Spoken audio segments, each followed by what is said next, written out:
ஸ்பீனிச் with பன்னீர், ஸ்பீனிச் கீரையோடு சேர்த்து பன்னீர் கறி செஞ்சது.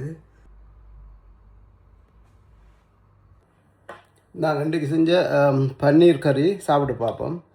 பன்னீர் வந்து இது ஸ்பீனிச் வித் பன்னீர்.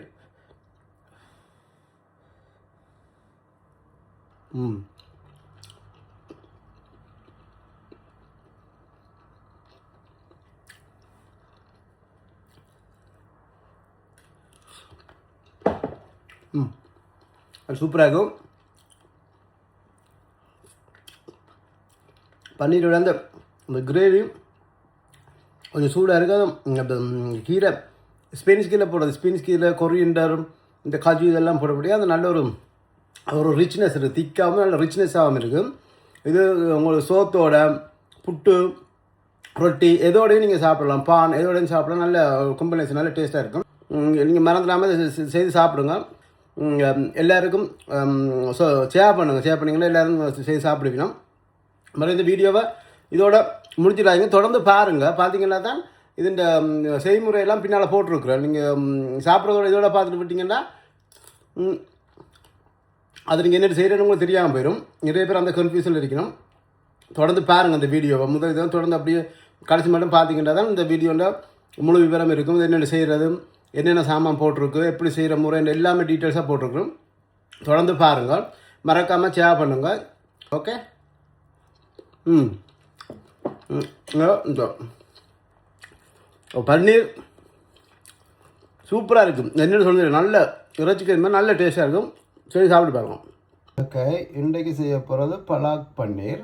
அதுக்கு தேவையான சாமான் நாங்கள் காஜு, ஒரு தக்காளி பழம், அதோட கொரியண்டர் லீஃப், இந்த பலாக் ஸ்பீனிச், பேபி ஸ்பீனிச், இது ஹிந்தியில் பலாக்குண்டுவாங்க, பசலிக்கீரையில் செய்கிற பன்னீர்.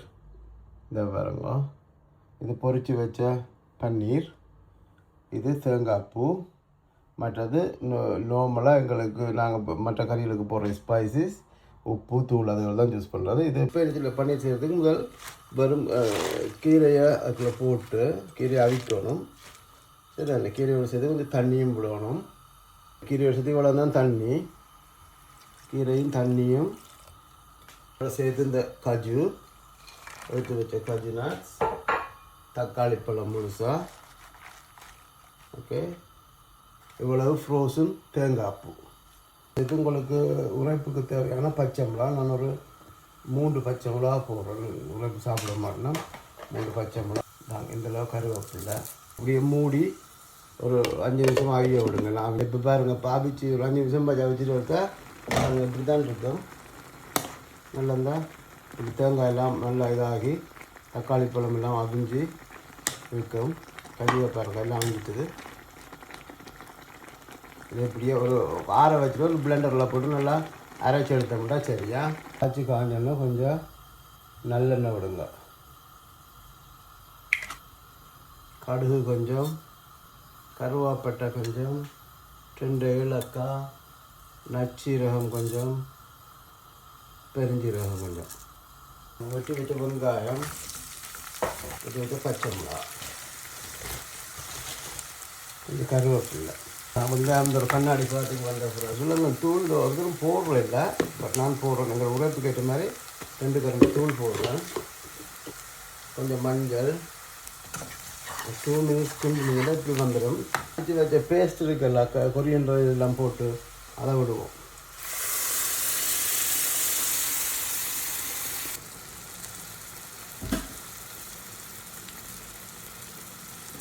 ஒரு மிக்ஸ் பண்ணிவிட்டு நான் கல்லுப்பு போடுறேன்னா கலப்பா உப்பு, இந்த அளவு எங்களோட அஜினமோட்டோ போடுங்க. நல்லா மூடி விடுங்க. ஒரு 5-10 நிமிஷம் நல்லா கொதிக்கட்டுமா. ஒரு 5 நிமிஷம் ஆகிய விட்டாச்சு. இப்போ பாருங்கள் எப்படி இருக்குது. இந்த என்ன செய்யணும்னா இந்த பொரிச்சு வச்ச பன்னீர் இருக்குல்ல, இந்த பன்னீரை மிக்ஸ் பண்ணால் சரி.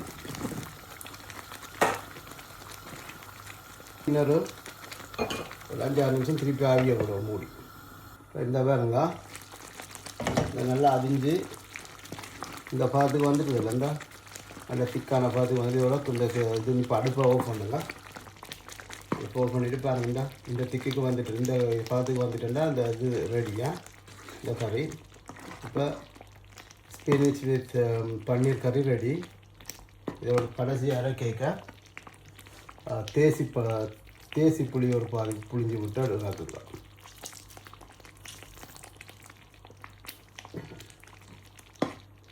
ஸ்பினிச் வித் பன்னீர் கறி ரெடி.